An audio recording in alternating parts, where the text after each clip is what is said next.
കണ്ട ഒരു brightening cream ഒന്ന് പരീക്ഷിച്ച് നോക്കിയാലോ എന്ന് വിചാരിക്കുകയാണോ നിങ്ങൾ? എങ്കിൽ ഇത് ശ്രദ്ധിക്കാം.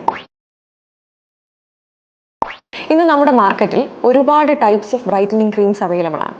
പക്ഷേ ഇതിൽ പലതിലും വളരെ ഹാംഫുൾ ആയിട്ടുള്ള കെമിക്കൽസ് ഉണ്ട് എന്ന് എത്ര പേർക്കറിയാം? അതിൽ ഏറ്റവും പ്രധാന വില്ലനാണ് മെർക്കുറി. നമ്മുടെ അനുവദനീയമായ അളവിൽ നിന്ന് 7000ഓളം മടങ്ങിലളവിലാണ് പല ക്രീമുകളിലും മെർക്കുറി കാണപ്പെടുന്നത്. ഇത് നമ്മുടെ തൊലിപ്പുറത്തോ നഖത്തിലോ പിഗ്മെന്റേഷൻ ഉണ്ടാക്കാം, നഖത്തിനെ ബ്രിട്ടിലാക്കാം. എന്നാൽ ഇതിലെല്ലാം ഉപരി നമ്മുടെ ആന്തരിക അവയവങ്ങളെ വരെ ബാധിക്കാം. അതായത് ഗ്ലോമറുലോനെഫ്രൈറ്റിസ് അല്ലെങ്കിൽ കിഡ്നി ഡാമേജ് പോലെയുള്ള സീരിയസ് ആയിട്ടുള്ള കണ്ടീഷൻസ് ഉണ്ടാകും. ഇങ്ങനെയുള്ളൊരു കേസ് ഈവൻ കേരളത്തിൽ പോലും റിപ്പോർട്ട് ചെയ്തിട്ടുണ്ട്.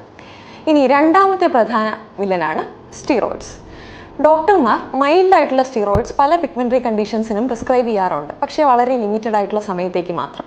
പക്ഷേ പിന്നെ റിവ്യൂ ചെയ്യാതെ ലോങ് ടേം ആയിട്ട് ഇത് ഉപയോഗിക്കുകയോ അല്ലെങ്കിൽ വേറെ ആരുടെയെങ്കിലും സജഷൻസ് പ്രകാരം വേറെ എന്തെങ്കിലും അസുഖത്തിന് ഉപയോഗിക്കുന്ന സ്റ്റിറോയിഡ് ക്രീമുകൾ ഉപയോഗിക്കുകയോ ചെയ്യുമ്പോഴാണ് ഇങ്ങനെയുള്ള സ്റ്റിറോയിഡ് ഓവർ യൂസ് കാരണമുള്ള പ്രശ്നങ്ങൾ ഉണ്ടാകുന്നത്.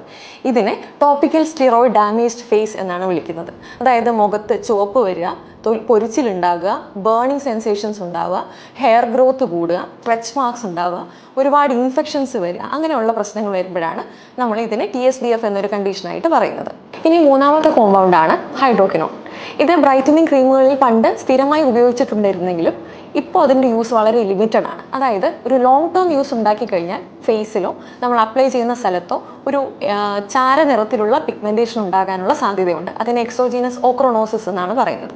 അത് കാരണം അത് മെഡിക്കേറ്റഡ് ആയിട്ടുള്ള ക്രീമുകളിൽ ഇപ്പോൾ വളരെ കുറവാണെങ്കിലും പൊതുവെ പുറത്ത് അവൈലബിൾ ആയിട്ടുള്ള പല ക്രീമുകളിലും ഇത് ഒരുപാട് യൂസ് ചെയ്യുന്നുണ്ട്.